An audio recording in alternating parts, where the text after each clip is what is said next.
What is up, Retro Maniacs? Welcome to Retro Card Chat Podcast. I am your host, Mike from Mike's Retro Trading Cards, and I am joined today by two men that never back down from a challenge, even if that challenge comes from a waitress at Pizza Hut. Joe Day and EP, how you doing, guys? My stomach did not feel right for a week after that little challenge. I'll tell you that right now. But that was a rough one, yeah.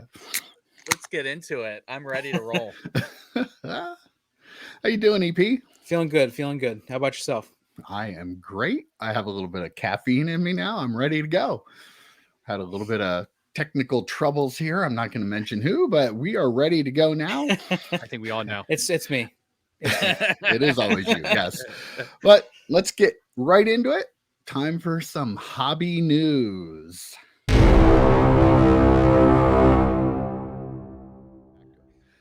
So, PSA has been listening to our podcast, and they clearly are 217 subscribers now, and they decided to reopen their value level service.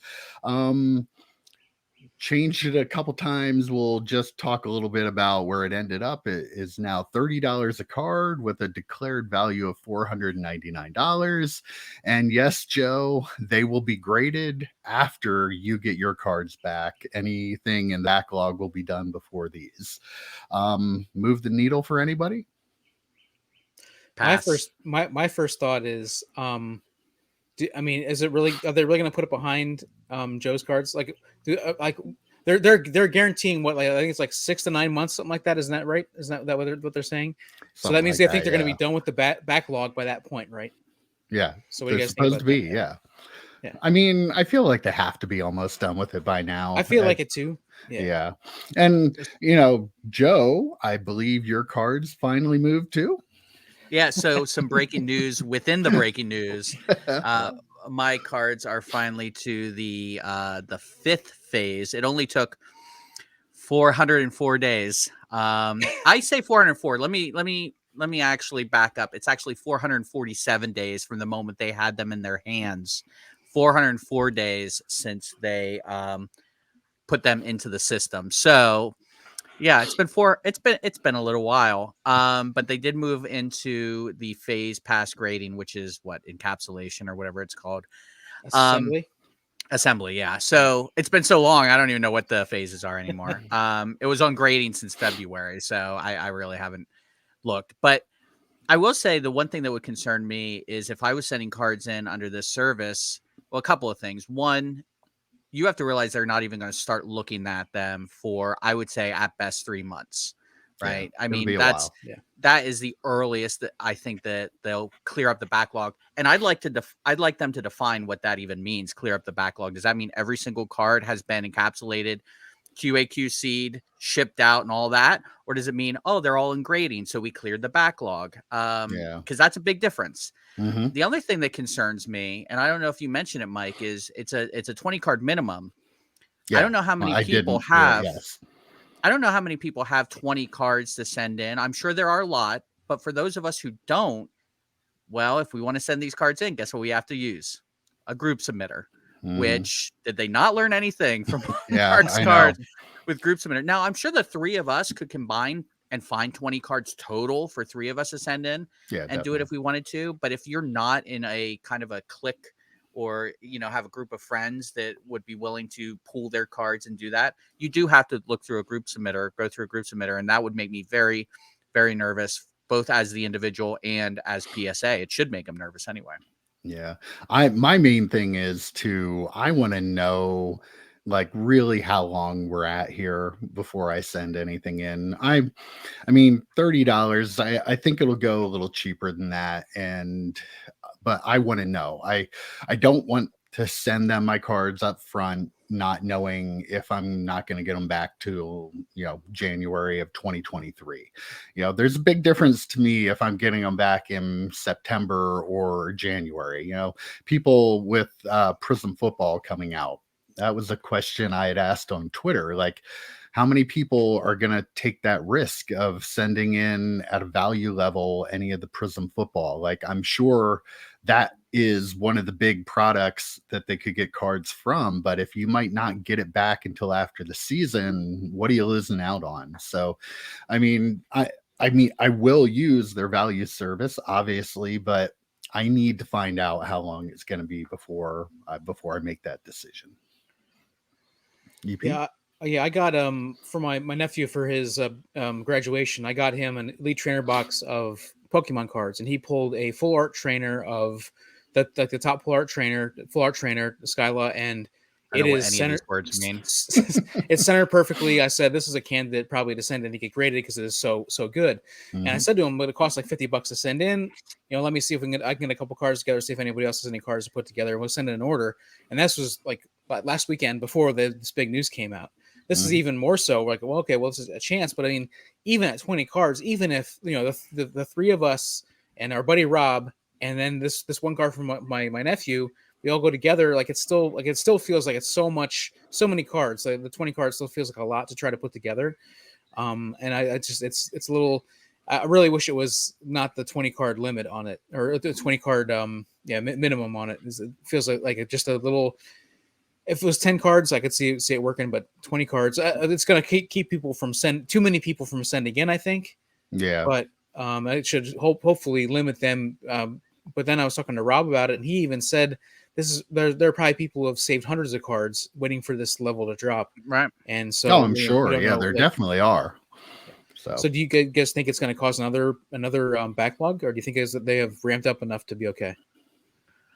I mean, I could see it being I guess a contained backlog, if that makes sense. Like they want a little bit of a backlog. They yeah. hired all these people. They're Mhm. opening up an East Coast facility and all these things that you hear everyone else on YouTube and Twitter say. I think they want a backlog because they need all these graders they hired. They need something for them to do, right? So I think a lot of the stuff they're going to get in, at least in the first wave, is Prism from this past year. And honestly, probably Prism from last year. There's Mhm. probably some Prism cards, basketball, football, Mhm. select, things that Yep. have come out during this, like, I guess, quasi shutdown that, people don't want to spend $50 a card on. They're willing to spend 30. But Mhm. then, like Mike said, in 6 months, a year, when you get the cards back, what's the value actually going to be? Because that's a long time, and the values fluctuate so much on cards, especially now, that I don't know if I trust waiting that long to get these cards back. Yeah. Well, we could probably do a whole episode on PSA. I think we have before. But next topic I want to talk about is eBay announced this week that their vault is now live. I know probably the three of us, not really a big game changer for us, but it's a pretty cool little system. There are vaults out there for PWCC and a couple of the others out there. And, people that have graded cards, they store the cards and they keep them there.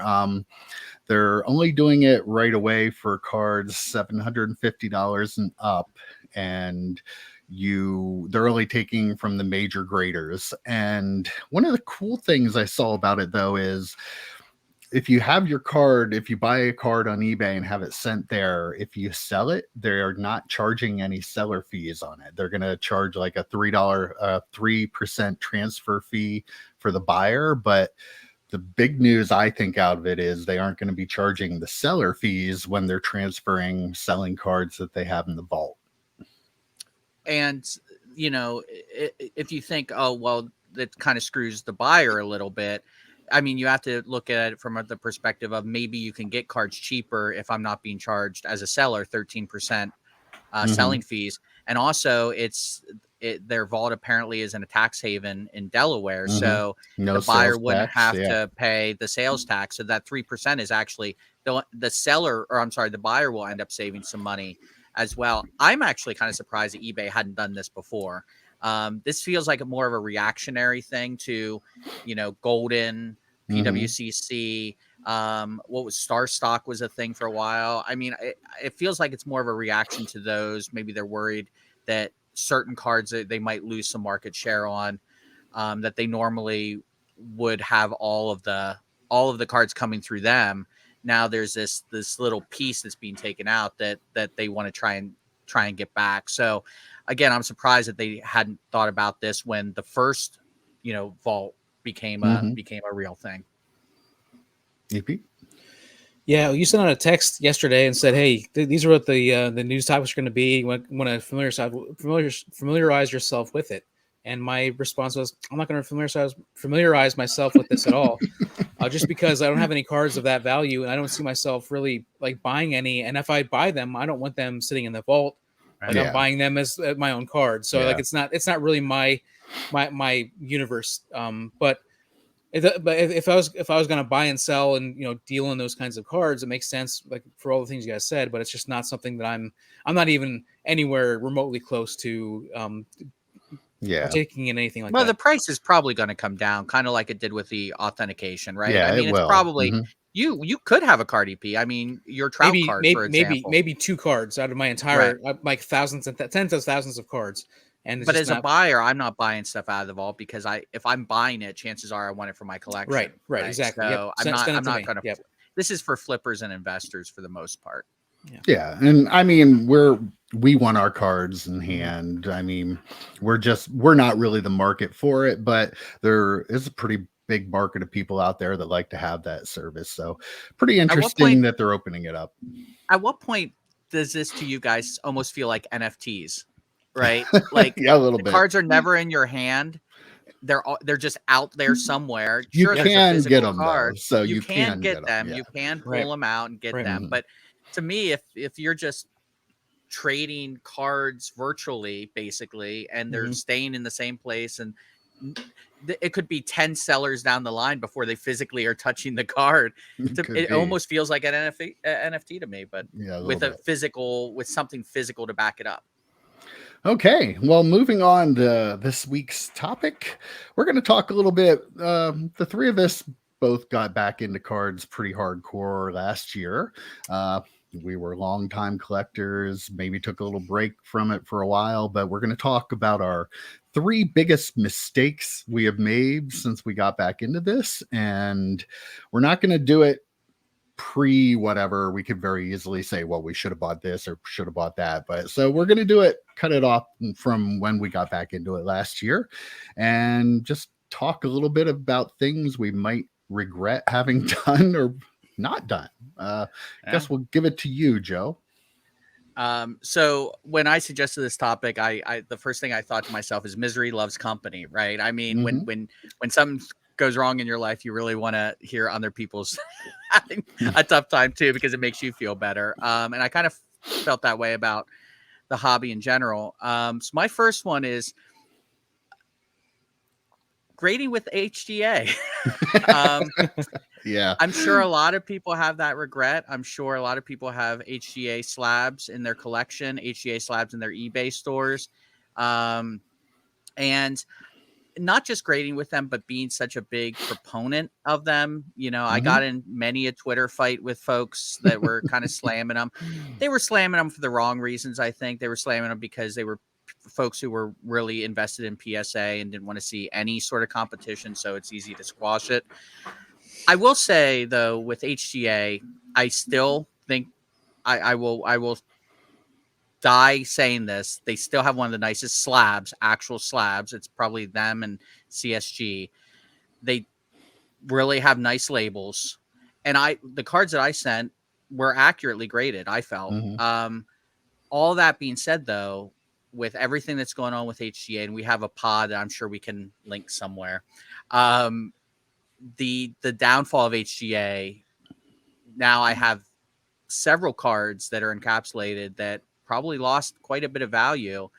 Luckily, I sold a few of them before they really, took a crap. But unfortunately, some of them were early career Tom Brady cards, base cards Mhm. that were probably a week too late to send to PSA, and I was just kind of looking for some place to send them, Mhm. and I won a HGA lottery. So yeah, looking back, probably should have sent those to SGC. Probably should have played the long game with them, maybe. But yeah, I have a couple of Brady early career, like second year, third, or well, I guess third year, fourth year, that are in prison in an HGA slab. So that's my first regret, I should say. Yeah, you can always take those out and send them somewhere though. So That's why I asked you if CSG does crossover, because I am thinking about cracking those. And well, the problem with cards that you've had slabbed, depending on what you had slabbed, it's just in terms of value, it's not even worth crossing over, because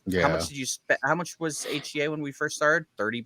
30 or 30. Yeah. So now with CSG being 20, if you're sending in less than a certain amount, now you're into a base card for $50 just in grading fees. At that point, is it even really worth it? So you kind of hope at some point someone just wants the novelty. Luckily, I sold several of them, so it wasn't a complete loss. But I think not just having them graded by HGA, but also being so defensive of them on Twitter when they first came out, that might be my bigger regret, to be honest. Good point. I think it's a mistake in hindsight, though, because at the time they were doing everything right, and they had, like you said, they had a nice slab, nice label, and everything. And I feel like, you can look back and say that, but at the time that was a good call, because they had a good price, they had a good label, and you had to feel pretty good about grading with them. If it wouldn't have been for that firestorm they had a couple months ago at this point, like, they probably would still be in the conversation right now. It's just that they had that one moment. If they could go back and just erase that one moment, they had their time machine from a couple episodes ago. Right. They could just go back. Needed that. Yeah. And get rid of that. Yeah, definitely. True. All right, EP, your number 3 mistake. This is a mistake that you guys, both of you, can relate to. I'm going to say one word: 1999. Spending in 1999. And I know we've talked about this as a group. And Joe, I know he's breaking the rules again. What do you mean? He is. What do you mean? Breaking the rules. What do you mean breaking the rules? EP. Spending in 1999. What was the rule? What was the rule that I broke? It's from when we got back into the hobby. Back in? Yeah. Okay, that's yours and mine, Joe. EP can have whatever he wants. Okay. Well, I don't know. Okay, well then I don't have any. I can just sit out the rest of the podcast and just no. We want to hear yours anyway. I don't. Okay. Well, 1999, spending in 1999, and just overspending in 1999. Yeah, we could do a whole podcast on this, to be honest. I mean, 1999, one of the worst years to collect cards, to be honest. I mean, the amount of stuff I have from 1999 that has hardly, I mean, it has more value. The inserts have been doing well for me on eBay and things like that, but there was no quarterback class in 1999. Donovan, now we've talked about this before. Quarterback class best.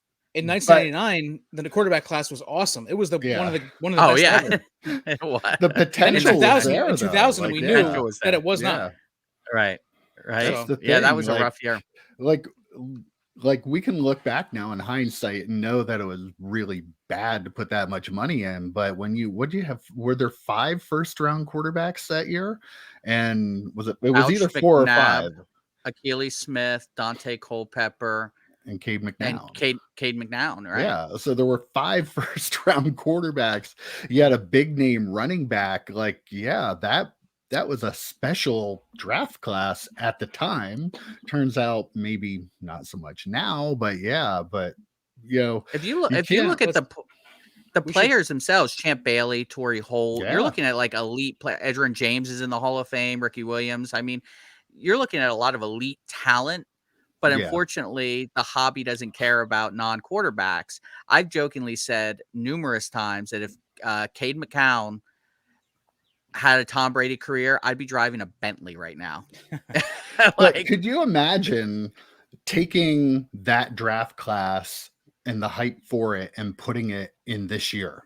The product would be hotter now than it would ever have been. Like they don't always hit. That's a lesson people in the hobby need to learn, because no matter how good players might look, how great you think they might be, you can have that 1999 draft class. Like we have that hindsight. Like we were there, we remember the hype, like how exciting it was to have all those high level offensive players go in the first round and have very few of them really make anything of their career. But if that were now, it would be crazy. It was one of the most exciting drafts to actually watch too, because so it was the Browns' first year back, right? And Mhm. they had the first overall pick and took Tim Couch, who people thought was going to be the next guy. And then there was the big trade with Ricky Williams. I mean, there was so much hype with that. The Eagles not taking that big trade offer. Mhm. I mean, it was a crazy year, and I will say I'm going to give EP a pass on this, and I'll tell you why. He's actually probably consistently collected cards Yeah, since he has. 1999. He didn't have that hard stop we did. So getting back into the hobby for him He wasn't never really left in it. the So, right. He yeah, never we're really good. left it. We did for a little bit, so we'll give him a pass. We're fine. Plus, I love talking about 1999 draft Oh, class any chance we get. check out my eBay, Yeah. folks. Mike, flash it across the screen. I have so much Yeah, stuff from I'll do that. 99. And disregard Well, everything we just said. It's fantastic. Buy it all. Perfect. Yeah. Get All on right. the line. again, I think we'll have a 1999 full podcast at some point about that, because also, I mean, you guys talked about the football class, but I bought so much baseball that year too, and basketball. Like, it's unreal the amount of money I spent in 1999. So, and I got to come up with two other topics. So You're good. go ahead, You're Mike. good. Just stick with it. My first one is I last year I started digging through my cards and found a Tom Brady Bowman Chrome rookie card, and I got it graded and I sold it to Joe, and the damn thing's worth like $1,000 more than when I sold it to him. So my first mistake was selling Joe my Tom Brady Bowman Chrome PSA 8 rookie card. Joe, Fair. comments? Pass. Okay. No, I He, mean, he got me it's funny. good. He got me I good. did. So it's funny too. I think I actually negotiate you down $100 You did. on it. You did. I think it was a couple $100. Yeah. So I will give a just a quick background. I had a PSA 9 Brady that I had cracked out of a BGS 9. I Can thought I I had can 10 I potential. stop you for a second? Mhm. You actually pulled well, you won't have eBay fees on me. I did. I did pull that. Yeah. I did pull that line. Okay, I did. continue. You're welcome. You're welcome. So I had, so I crossed it over. I thought I had a chance at a 10, but they shut off 10s on Brady's. We all know this. So it came back a 9. It still gained some value. And I'm sitting there, it's in my den, and I'm looking at it. I'm like, there's this $5,000 card just sitting in my house. This does not feel good to me. I obsessed over it. Like the case would have like a hair on it. I'm like, where did that come from? You know, it was a lot. So I ended up deciding to sell it. And Mike was like, well, I have an 8. I'm like, oh, that's true. And then I think you offered it for a certain amount. I negotiated you down a little bit. Yes, you did. And then so I ended up getting it. And that is the reason that my Brady collection has kept its value at a certain level over the last year or so. That's a good one, Mike. Yeah. That's a really good one. Yeah, you got me. I'm sure you enjoyed that one.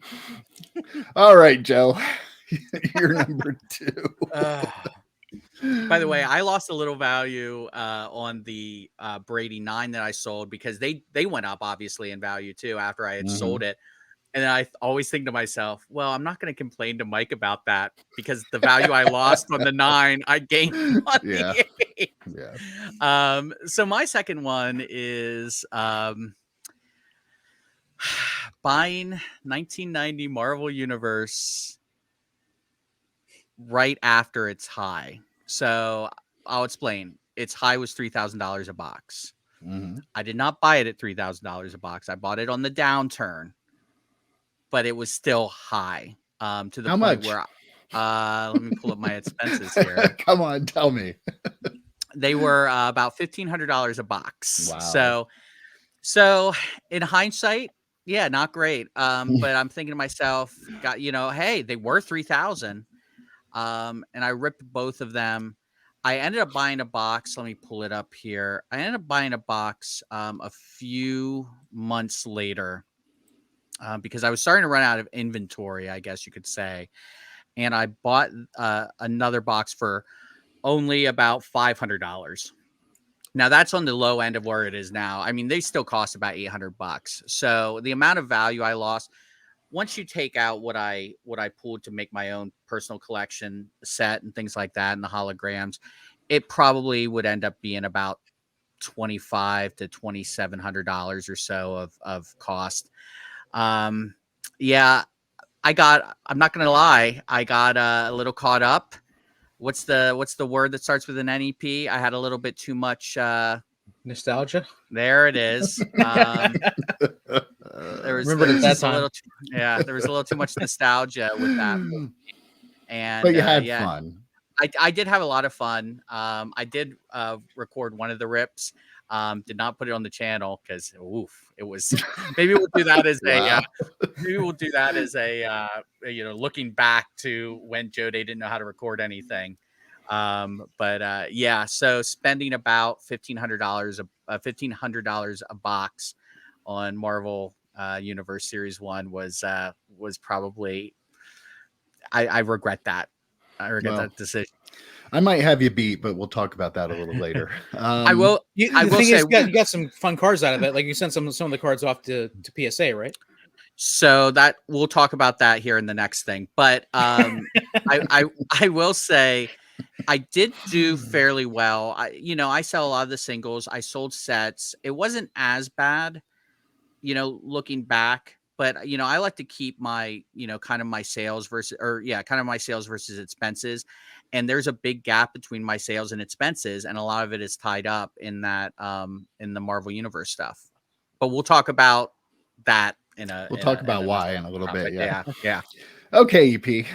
Okay, well, I'm shifting gears, and Uh-oh. Joe's response, the last response, fit perfectly. You know what I did in the height of everything? I bought 3 boxes of 1992 Marvel, which isn't even the good Marvel, and I pulled up my expenses as well. The first 2 boxes I bought, I was thinking to myself, okay, I'm gonna get these boxes, and I can like open a box and then sell a box when WandaVision comes out because it's got the Wanda and Vision card in it. I spent $296 per box in the first 2 boxes. Wow. I bought a third box for Okay. 175. You can probably buy them now for like 150 a box. So that's a pretty big one. Now that said, I had a blast opening them. Like I had never opened any Marvel cards at all, and any kind. So I had a blast opening them. But that was a lot of that's a lot for me to spend. That was like again at the very height. We just got some stimulus money. I'm sure, like I was all excited, and so that was the case. Well, the good thing is with PSA opening value up, you'll be able to send all those cards in, get your 10s, and make a ton of money on them. Was like one card in that entire set that's worth sending to PSA, the Carnage card. That's probably the only one, probably right? the Carnage card. Yeah, probably. Yeah. But, And well, the most important thing for that set, EP, is to help me complete my personal collection. Yes, I know. You sent me the list of cards. I know because I have because that had some of the worst collation. I opened up a box on the channel, and that had some of the worst collation I've ever seen.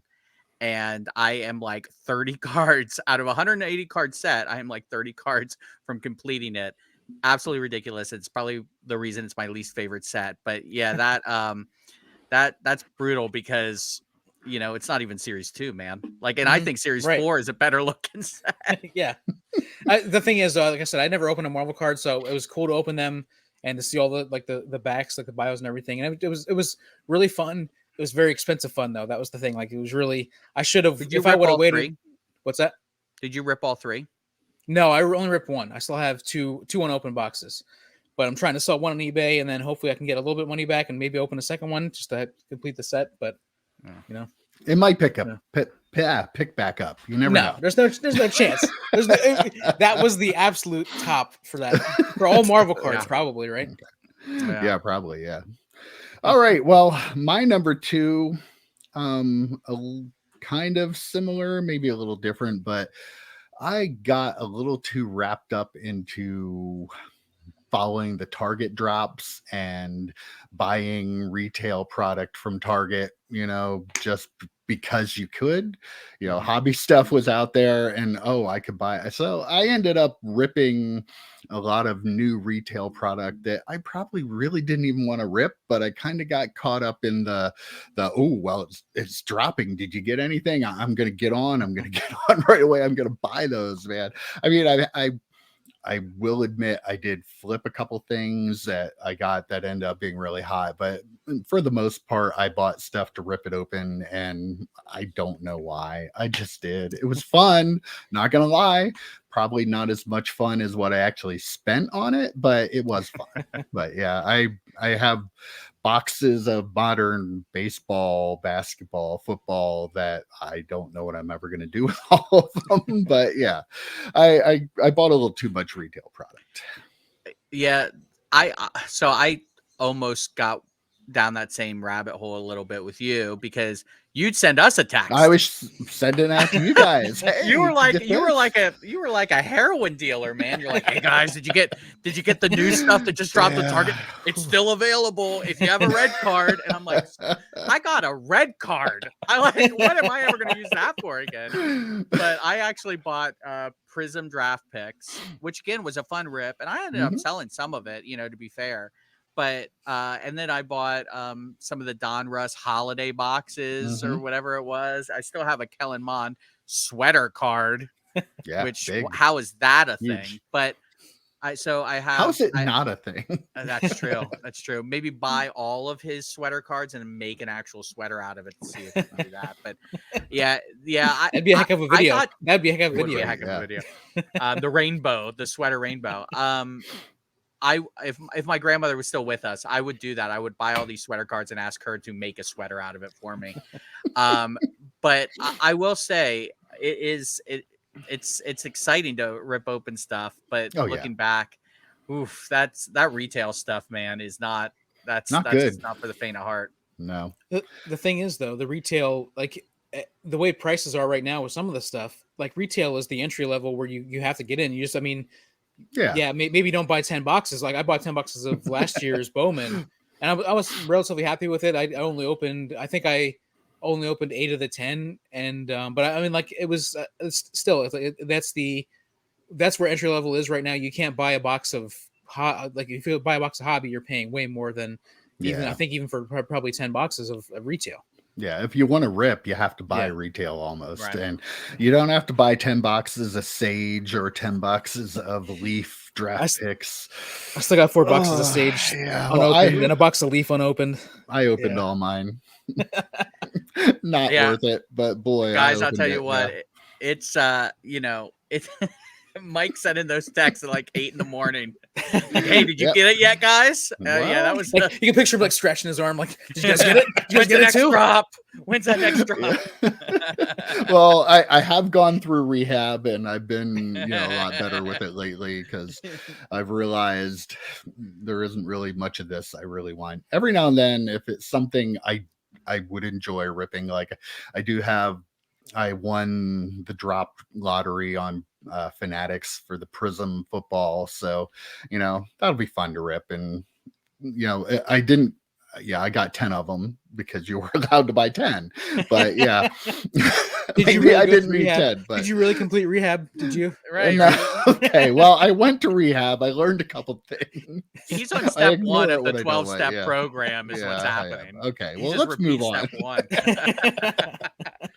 Oh, I will say though, like there are a couple of times where you had bought some stuff and it turned out really well for you. So it's not total misery, but I can get where you're coming from. And now you have all that base product just sitting, gathering space or taking up space. Stack sales. Dust.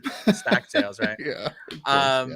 So my top mistake since I got back in the hobby is very closely tied to my second mistake. So I buy the Marvel. I rip 2 boxes of it, and I'm like, you know what? I should send. There are the one misconception of Marvel is that you rip stuff out of the pack, 10s are just going to grow on trees, right? That's not the case. The cards are the quality control of that set is very bad. So I found, I'd say 20 to 30 cards out of those 2 boxes of main characters. I thought, you know what? These are gradable cards. These could come back at 10 because that's all the value is. Yeah, there's hardly any value in 9s. And I put the cards aside, looked them over 3 or 4 times, decided which ones I was finally going to send.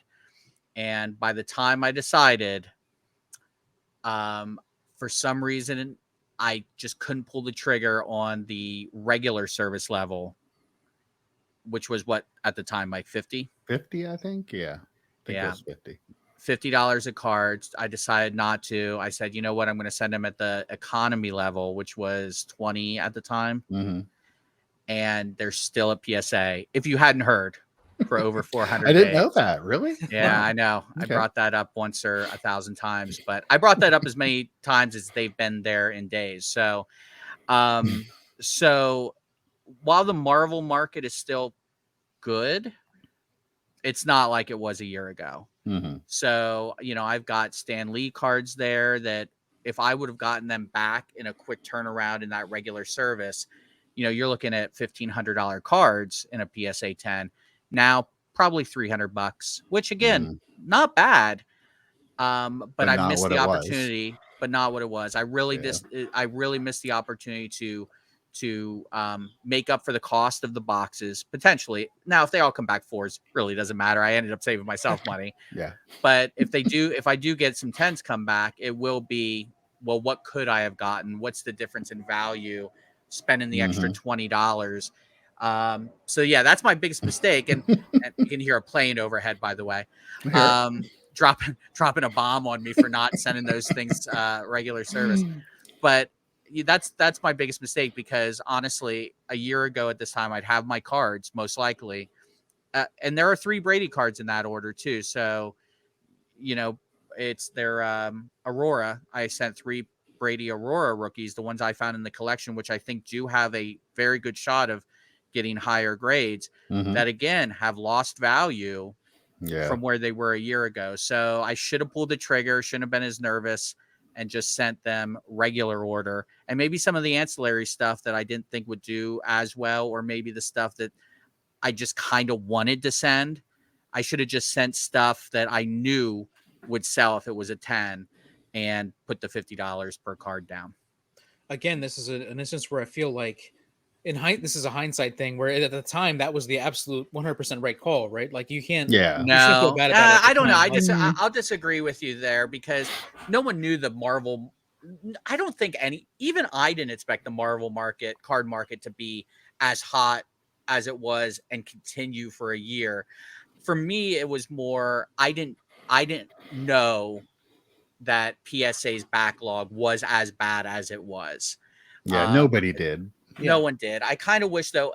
And Mike, you sent some money. We kind of made a joke about this. You sent a few Brady cards, and I remember saying at the time, I'm sending in Marvel cards, you're sending in Brady cards, and you said, well, if your Marvel cards come back at 10, they're going to be worth more than the Brady cards I sent in, which was true at the time. If I spent that money at the time, I really should have just bit the bullet for, again, an extra 25 to $30 a card. And even back then, if I got 9s, I probably could have at least recouped my money. Where now, if I get 9s, I might make a couple of bucks, but it's you're right, EP. I guess in hindsight, it's one of those hindsight things. But at the moment, I was teetering whether or not to send them at $50 or the $20 service. Okay, EP. On to your last mistake. Again, shifting gears from what I had on my list, which they were all in the past. This one, I should have kept all my Tom Brady rookies. Well, listen, I should have bought all Mike's Tom Brady rookies. There were cards I sold in yard sales that I'm sure I sold. I'm sure I sold Brady rookie cards for $1 a piece in the yard sale. Oh yeah, I had a rookie box. I'm sure I sold them for that, and a bunch of cards like that. But one of my biggest regrets is not sending cards in as you guys had sending them in to get graded. Like I have a number of cards. I have a shoebox full of cards that I'm considering to get graded, and just sitting there waiting for the eBay to open up instead of sending the SGC and I would send the HGA, but not sending the SGC, not sending in cards any sooner until I got the opportunity, until Joe provided the opportunity for me to send in my Trout and my Brady and my Kobe, and not sending them in, like just letting them sit there instead of taking a chance. I mean, part of it is forever me being worried about not getting good grades and not wanting to spend the money, but I waited too long. If I had sent them in sooner, I mean, I probably could have got more out of some of the cards and stuff like that. So my delay in not sending cards in, my my that's a big one recently. So I feel like it wasn't a big part that was you were worried about the grades. I feel like that was like all of it. Like you were Yeah. totally worried you were going to get a bad grade. yeah. Oh, Like, I you was shocked. still are. I am still shocked at the grades I got. I am know. floored at the grades I Yeah. got. Like it's ridiculous. Like Yeah, you and I- watch the video. That's real emotion there. That is. Yeah, I mean, and don't take this as a knock, EP, but I was going to say when I didn't send my cards in at the $50 level, I was kind of EP there. I was kind of pulling an EP. I'm like, don't want to take the risk.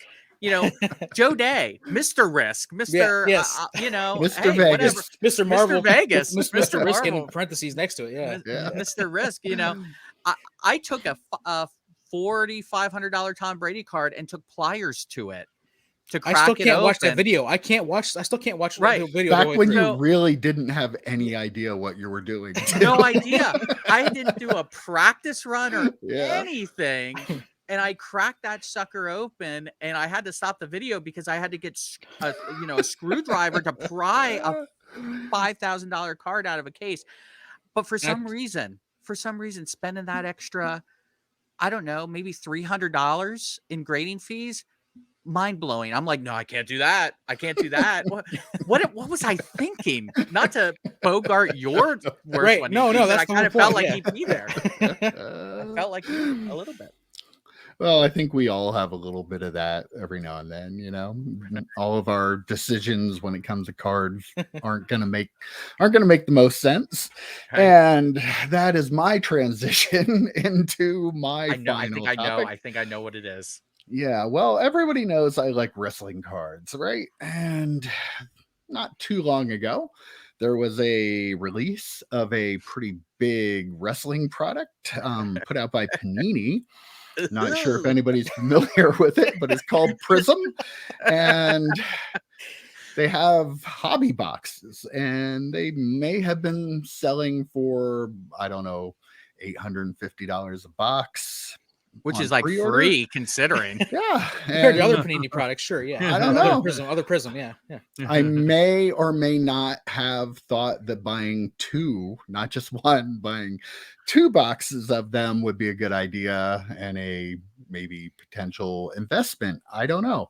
I didn't buy them to open, and I bought them And to we keep them tried, sealed. man. Yeah, we did. We I know. tried. Well, now they're, I don't know, selling for like $500 a box. So I took a little bit of hit on paper right now. I still have them. I haven't bailed yet. I haven't opened them yet. Not really sure what to do with them at this point. I think I might just keep them back and see what happens. But yeah, I took a major hit on trying to buy a couple boxes of Prism Hoppy WWE, and it did not work out. Sounds to me like you need to open them up. I've been Sounds thinking like it's about time it. to open I them, have. I know. It's That'd like be great content for the channel, right? maybe I have the 1-on-1 Roman Reigns. You It might, hasn't been you might. found yet. Might be in mine. I don't know. I mean, Yeah. I remember when you first got these, and I remember talking about it in the group chat. I was like, well, what's the price you would take? Because they did jump in value Yeah. Briefly, right after yeah, you they bought did. them briefly. And I was like, well, what if they go to $1,500 a box? And I think I started throwing out numbers, and I think your number was 2,000. I think you said Yeah. if they go to 2,000 a box, and I'm thinking, that man has some cojones. That's if you're passing up on that. I don't know if they ever did get to 1,500. I because don't. I that don't would have think they made you really did. think. I know. Yeah. I would have been tempted at 1,500. Like, Yeah. I think they got up to like 12, 13. I Yeah. mean, there might have been a sporadic sale here or there at 15, but it wasn't like it had climbed and it was, perched there at 1,500. So, yeah, I mean, what are you gonna do? Not gonna win them all. Still have them. I haven't lost the money yet, so maybe they'll go up. I've been tempted actually to buy another box or two at 500 to bring my costs down. Well, don't they tell you on to the do lot, that to but- like well, yeah. expand the total price, and Mhm. now you have It'll drop my 2,000. average cost. Right, exactly. Then you can open one of them, right? No, I'm not opening it. If you open one of them, we're doing a pod. We're Yeah.